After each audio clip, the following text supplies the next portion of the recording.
The fear of getting shot or killed is not on your mind when you're in the moment. You know, it'll build up when you're waiting to go out. You know, there's times where you're waiting.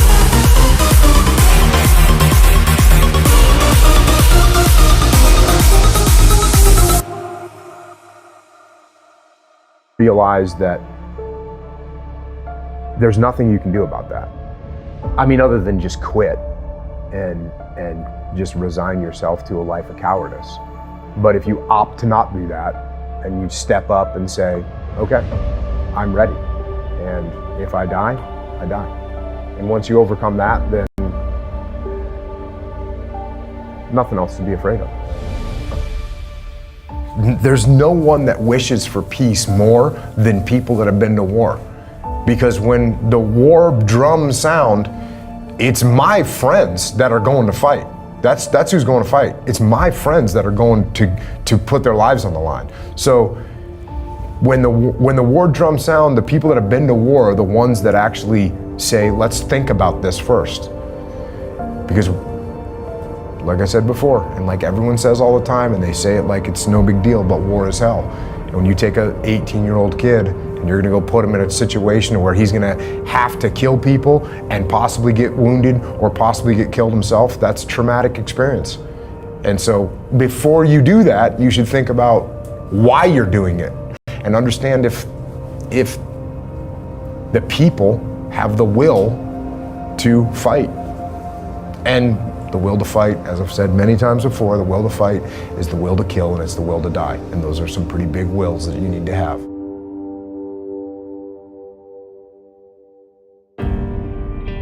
And to that same young man that wants to be a SEAL, you know, the guys that want to be like Jocko one day, you know, what do you tell that 20-year-old that sees this thing and says, I want to go do that?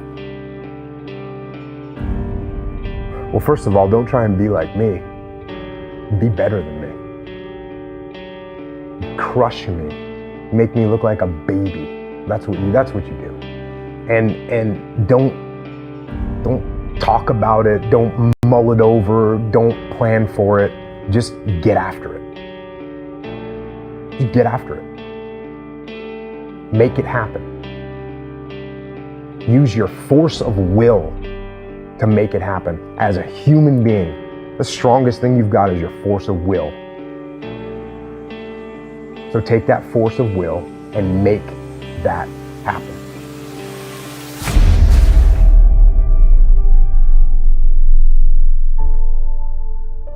What I had on my side was I had experience and I had paid attention to my elders when I was a kid. And when I was getting trained and there was no war going on and it was the 90s, and I'd hear a guy, you know, someone whose name you'll never hear, but a guy that if you're in the SEAL teams, you know who that person is because they were a legit badass Vietnam war hero. You'd hear them say something, I would hear them say something, and I would collect that and I would hang on to it. That's what prepared me, was that experience of growing up with listening to my elders. The SEAL team doctrine wasn't written down anywhere. It was all word of mouth and passed down from generation to generation that way. And making sure that you're not being cocky, making sure that you don't have the attitude that you talked about earlier of, you know, we're always going to be better than the enemy. We're always going to win, because you're not always going to win. And especially if you think you're always going to win, then you're not going to prepare that the way you should. You're not going to give everything you can to your training to making sure that you are prepared for that moment when it comes. And it might come once on a deployment, it might not come on a deployment, and it might come on a daily basis. The sentries that are trying to hold down the fort and protect would take cover from all this enemy fire that was coming at them.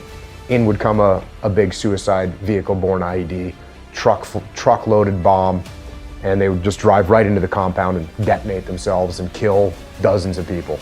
And they did that on multiple occasions. They did it times where they did it to multiple areas at the same time.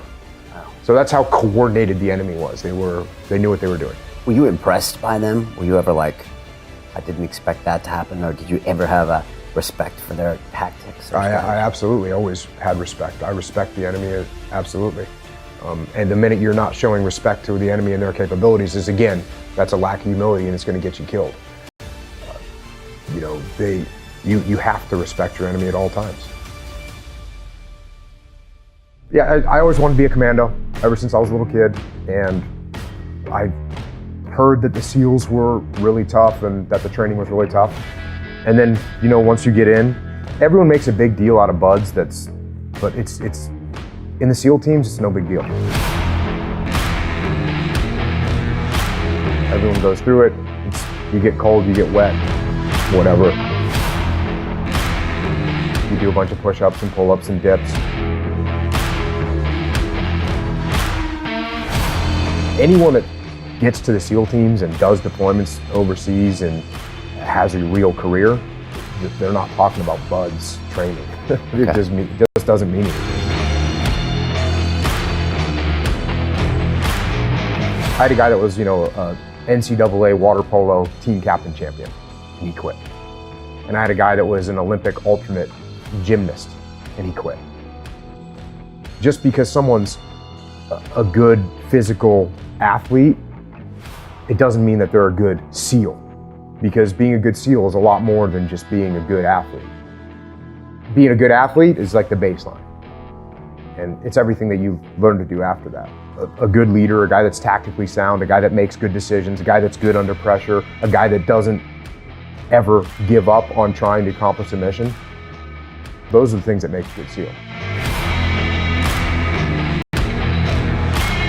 So you're always learning and growing, and I was always learning until the day I retired, because it's not a boom, this happened and everything changed. It's a constant addition of skill set and repetition of situations where you become competent at your job. Almost immediately, we're going to memorial services for Army guys, Marines that are killed, which, was a rude awakening. So that's the welcome to Ramadi. The welcome to Ramadi is, you're gonna go and pay your respects to some guys that were just killed. And there's firefights in the city. So we're just across the river from the city. There's firefights in the city all day. There's firefights in the city all night. We're on the rooftop of our building. You can sit there and watch tracer fire go back and forth. We're shot at from, across the riverbank. It was legit. It was legit combat. It was a legit bad scenario with sustained combat operations. How do you lead your men through that when you know they're dealing with not only the funerals, which definitely take a psychological toll, but then even that just constant firefighting over there?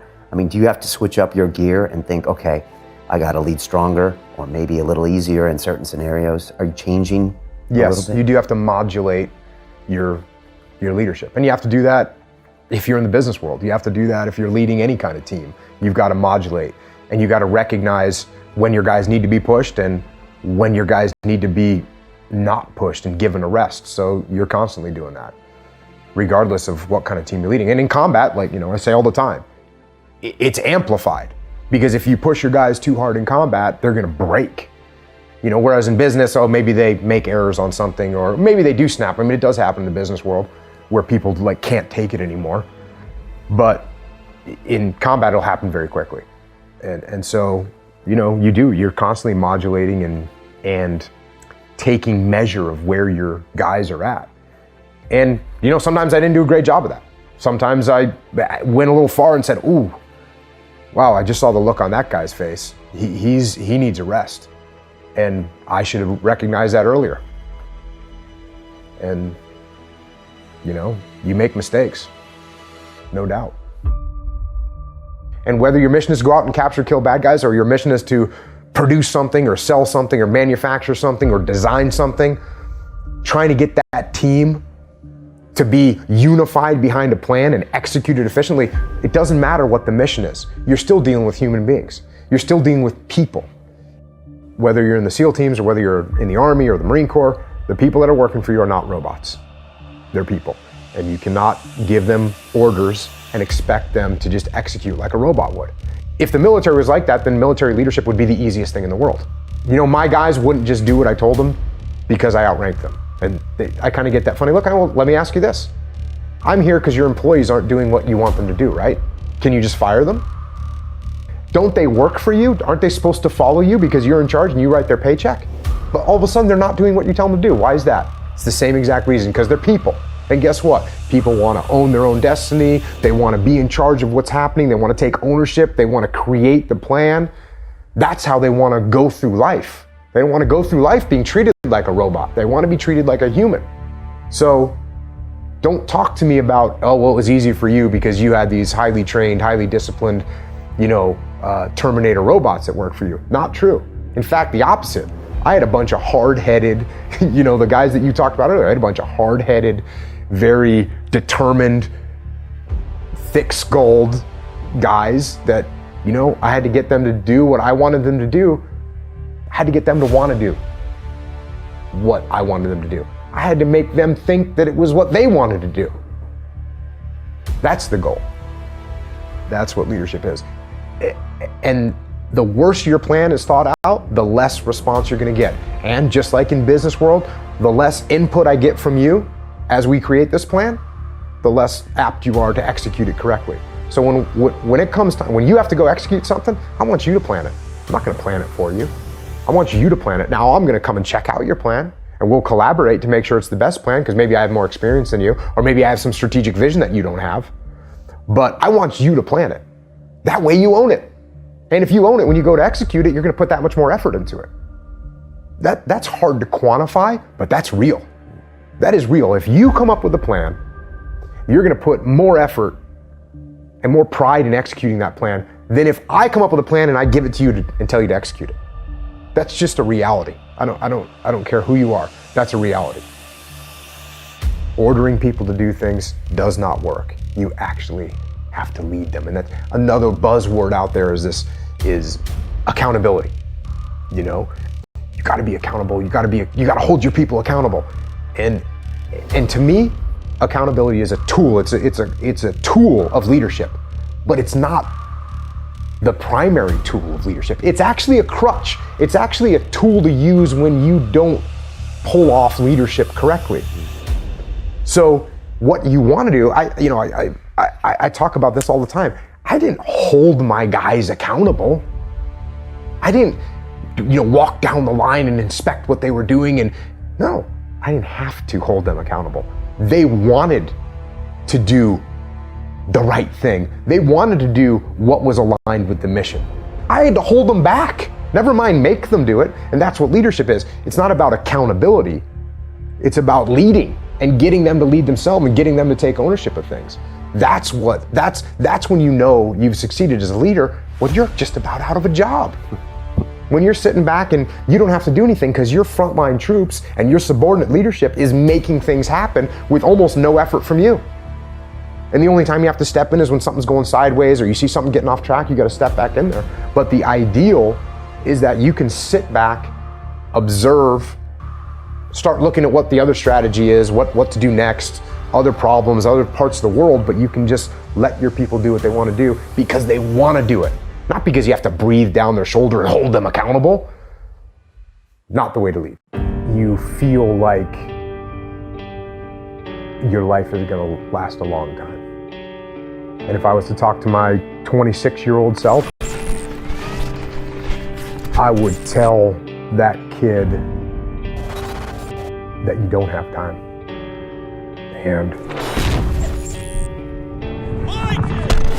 And you don't know when it's going to end. And so get out there and do the things you want to do. Get out there and get after them now. Don't wait another second. Take advantage of it. Get out there and live and strive to be better. Because the life you've got, which I just said was a gift, it is a gift. So live it.